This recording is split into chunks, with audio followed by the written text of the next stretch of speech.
ڕێز خۆشەویستی هاوڕێیان، سەرچاوی ئێمە لای بەشکە دەکەین چ بکەین؟ ڕووداوەکان ئەوەندە بە پەلە و خەتەرە یان دەیە دووبارە بینەوە قسە بکەین. ئەوە بەڕاست ئێستا بلۆتان بڵاو دەکەمەوە کەناڵە عەرەبیەکانیش دەستیان پێ کرد هەواڵی ئابڕووچوونی یەکێک لەو کەسانەی کە سێ قسەی دووی مەسعود بارزانی بوو. مەسعود عەیدەری 5 ملیۆن دۆلاری مدیرەکەی دزیە، ڕەشوەی وەرگرتیە، بۆیە گیرایە.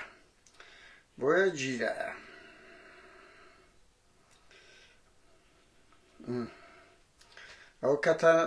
ئەمە 2 هەفتە لەمەوبەر هەمووتان دەزانن بڵاوم کردەوە. ئێستا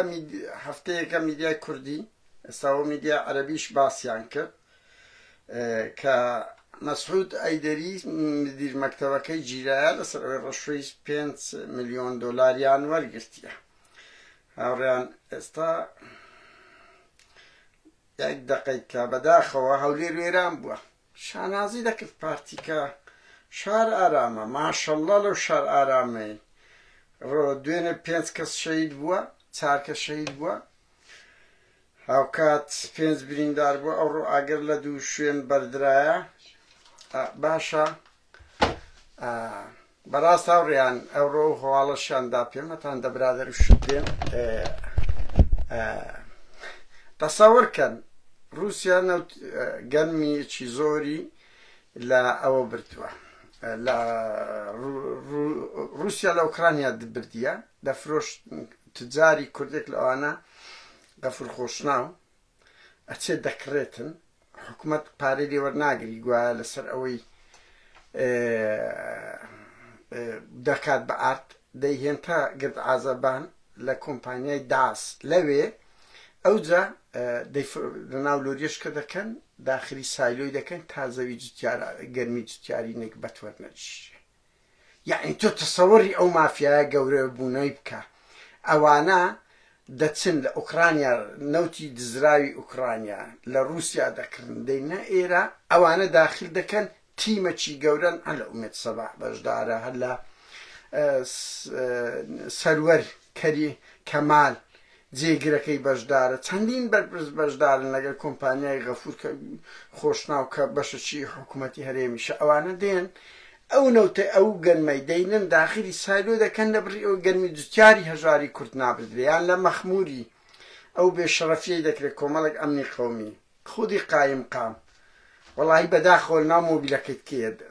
قایم قامی مەخمور ڕزگار مەحموود وازە مەحموودە و پەیمانی بە مندا کە قسە و باز دەکات لەسەر ئەو کەیسە وعدیدا دوێنێ سەعات پێرە سەعات 6 قسە بکەی ناوێری هەربگری لەبەر ئەوی بەشدارە لەو گەندەڵێ. برادەران گەرمی جوتیاری هەژار وەرناگیرێ، پارەی بدات لەوان دەبردرێت 2 ملیۆن دیناریان بدرێت. دەیان کەسوا بەو شێوە گەرمی خاوێنیان دەکەنە پیس بۆ ئەوی وەرنەگیرێ. و لە هەولێرش فێرە ئەوە بوونە گەرمەچیان دەکەنێ دەرێن پیسە بڕۆ خۆت خاوێنکەوە، وەرەخەکەیان نادنێت تا ئەو جارەی بەبێ سڕە بێنەوە. گرنگ بەنا ئەو میلەتەی کەتینە لەو گەرمەی یە بە تایبەتی کۆمپانیای غەفور. ئەمن ئێستا بە ڤیدیۆ لامە بە ڤیدیۆ کە گەرمی غەفور خۆشناوی غەفور ئاوزانم کۆمپانیای خۆشناو داخل بە ئەوەی دەکرێتن ئیر فەلاح فەقیر ئەوە دەکرێتن. هاوڕێیان ئەوانە بەشەکەن. تۆ وەرە سیرکە برادەران، تۆ وەرە سیرکە ئەوڕۆ 2 ئاگرکەتەوە لە قەیسەریکەتەوە لە ئەوەشکەتەوە بەڕێوەبەراتیات سۆی هەولێرشکەتەوە لە 2 شوێنی کەتیتەوە، دوێنێ 4 کەس شەهید بووە و 5-6 کەسیش بریندار بووە. دەلالە چ پیشاندە؟ دەلالە لەوەی پیشاندە کە حکوومەتی هەرێم نەمایە. برادران دەلالە لەوەی پیشاندە حکوومەتی هەرێم نەمایە. ئەگەر حکوومەتی هەرێم هەبی معقولە 2 ئاگەر تێبەردان لە ماوەی کەمتر لە 24 سەعات و 4 کەس شەهید بی، 5 ژەوبی لە ناوەندی شار بوویتە تکساس هەماوە ماوە دەبینی ئەوە 4 کەس 3 کەس 2 کەس شەهید بوو. من دەزانم لە هەموو شار و شارستکانەیە لەو سویدەی منیشەیە،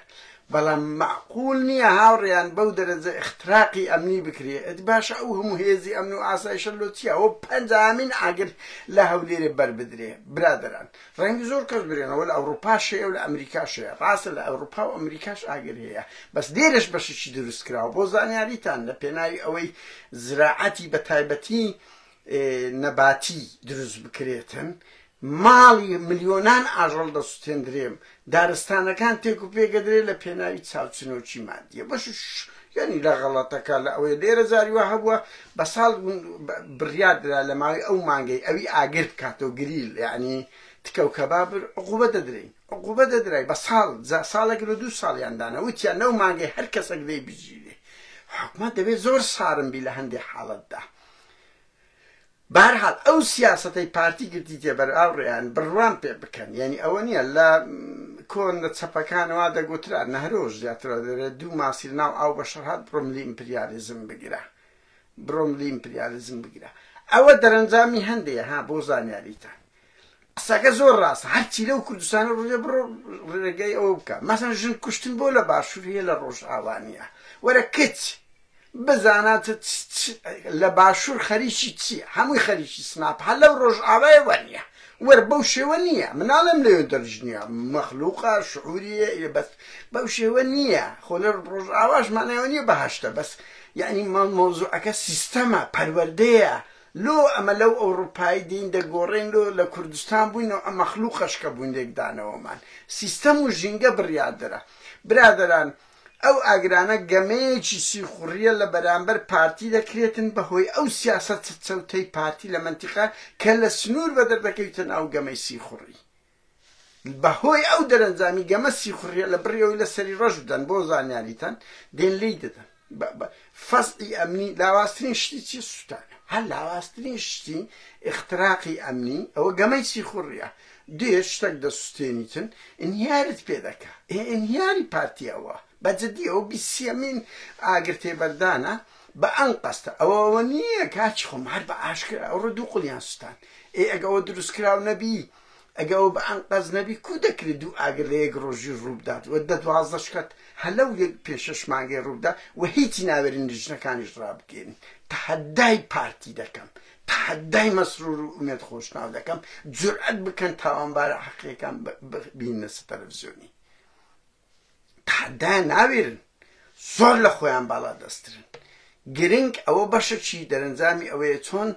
چۆن لە سەری ڕەش درا ئێستا بەونەوە خەڵکەکەش بیتە قوربانی ئەخر ئەوەیە کە هەڵەی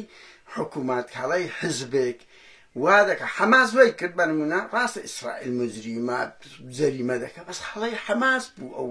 کارە ساتە لۆ فەڵەستینیەکان دروست کرد هەڵەی پارتیە سیاسەتی پارتی وای کردیە ئەو ئاگرانە لە هەولێر بەردەبی ئەو اقتصاد نما ئەمنیەت نما چێ سیقەی بە بازار مایە بە جددیمە چێ سیقەی بە ئەمنیەت مایە کوا ئاسایش یعنی کوا ئەو قسانەی دەیانگوت هەولێر ئارامە ئەوەیە کاچ خۆم تۆ لە ماوەی 2 ڕۆژدا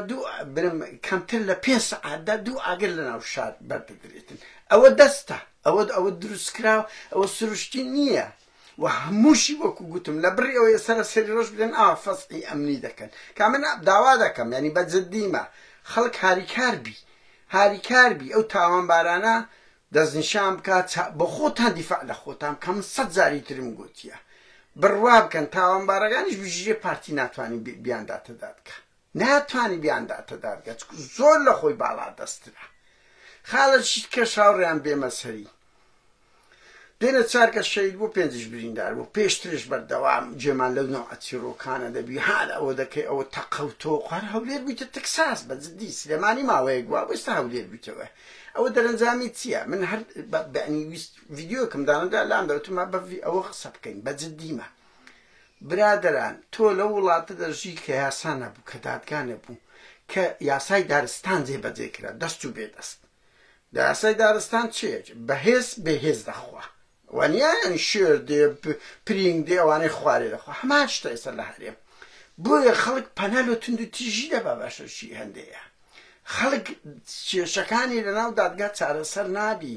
سیقەی بە حکوومەت نییە واستە پارە حزبەتی دەست و بێدەست حاکمکردین هەموو ئەوانەوەی کردیە خەڵک پەنالە بۆ تند و تیژی و ئەو پێکدادانانە بکات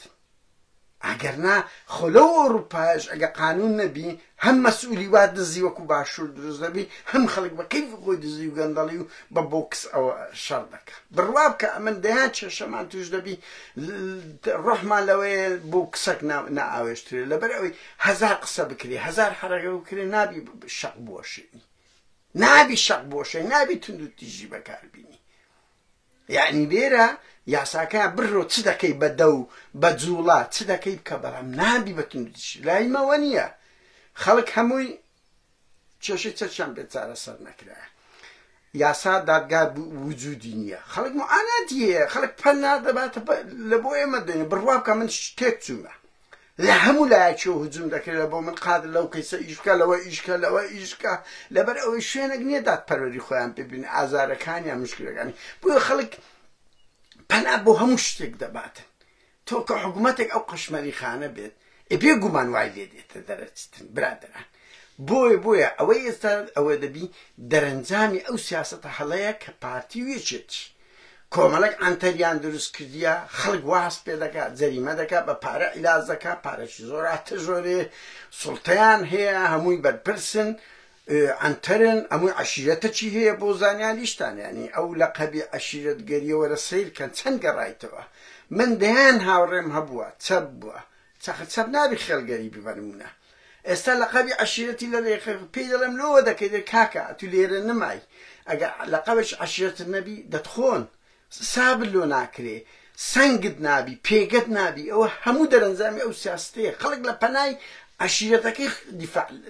خۆی دەپارێزیت هەموو دەسەڵاتی پارتی وچێتی ئەو زەوەیان دروست کردیە منداڵە مراهقەکی مەسئولەک دێ لەسەر کەسایەتیەک لەسەر خەڵکێک لەسەر دەوادام و دەستگایەک تێرشەقی ئەو خەڵکە دەکەی بێگومان خەڵکی پەنە بۆ عەشیرەتەکەی دەبات ئێستا کە شتێکی زۆر باش نییە یعنی عەشیرەتگەری ئینهیاری حکوومەتە یعنی ئەوە هۆکارەکە لە هۆکارەکان وەرە بڕۆ بزانە چ ئەدیب و شاعیر و هونەرمەند و پارێزەر و ئەندازیان لەقەبی خێڵی هەرگرتیتەوە کە ئەوە لە 2024 یعنی مۆدیلی نما لە دنیا لەقەبی خێڵ مەسن لە وڵاتە پێشکەوتەکان ئەوە سەوی بەڵام پارتی وەرە سەیری بکە بەس خەریکی ئێمە مانانە کور ئەوڕۆ ئەوە شوان ئازاد ئەڵێ دایکمیان بان کردیە تو شەرەفتان یعنی شەرم لە خۆتان ناکەن ئاسایشی پارتی تۆ وەرە ئەوی گر لە هەولێر بەردەدا ئەوی دەیان اختراقاتی ئەمنی دەکات نانوێرنەوە سن پڕ دەدەن ژنەک کە زەمبییان چیانی زەمبی بەرای من داک خوشی خەڵک چییە ینی چێ بەجێ دایک خوشک و برای کردیە تۆ دەچن تەشقەڵە بەوان دەکەن بەڵام ئەوانەی ئاگر لە هەولێر بەردەدەن قەیسەری دەسوێنن ئەو بەڕێوبەراتیان چیان سەر ناوێرن بیانگرن هەتا یەکێتیش ئەو کوڕە ئیسلامیە بیلال ئەڵێ ئەو ئەڵێ برایەکم ئەو سەرخێڵ بەگرتی ئەوەی دایە من تەلەفۆنیشم بۆ سەرخێڵ کرد ترسنۆگلۆ هەر ناگری بڕۆ سیر کە سەرخێڵ 2 ڕۆژ لەمەوە بەرلۆم کرد هەر یعنی تەقەی لە خەڵک کردی لەسەر ئەوەی برایەکەی بە هەر نەوە ڕەئیەکی هەبیت بڕۆ بەس خەیریشی ئەوانە ناوێرن ئەوانەی کوردستانیان تەڕاتێنی مخابەرات کردیە بەڵام دێن ئەزیەتی خەڵکی ڕەخنەگر دەدەن چالاگوان دەدەن خۆیان پێ ئەنتەرە ئەگەر نا ئەوە یان بێ یان ئەوە تا پارتیە و ئاگرانە دەستێت کاوێن بزانم پارتی نییە بەڕاستی بەس لۆ ئیهانەی پارتیەوە دەکەن و ناشان وێرتی کورە شەرم کەن لە خۆتان پایتەخت ئومێد خۆشنا ئەو ئەنهیارە لۆ تو هەژلۆ سووتان لە ماوەی ئەو 5-6 مانگەی ڕوویدایە بەس پێم برێت ستان بێت چەند تاوانبارتان جیگرت لە ئیسۆران ڕابگرە لە بۆ ئەوەی بەڕێوبەراتیا چوی ئەوڕۆ هەر ئەو ڕەحەیات چوونە 2 خوڵتان لێکرایە دوو دوێنە 4 کەس کوژە تخواوە هیاری ئەمنی نییە ئەو پایتەختە هەیە ئەو پایتەخت دوابی دەبی شار و شارۆز کە چبی هاوڕیان هەر ئەو ڕووداوە ویستم لەگەڵتان قسە و باس بکەم ئەنی بەڕاستی ئەوە کارە ساتە ئەوە انهیاری ئەمنی پارتی و حکوومەتی هەرێمە یعنی لە 6 سەعاتی 2 ئاگر لە هەولێر بەردرایە لە 6 سەعاتی دوێنێش 4 کەس شەهید بووە 5 بریندار بووە ئەڵێن ئارامی شاری ئارامیە کاتە چ خۆش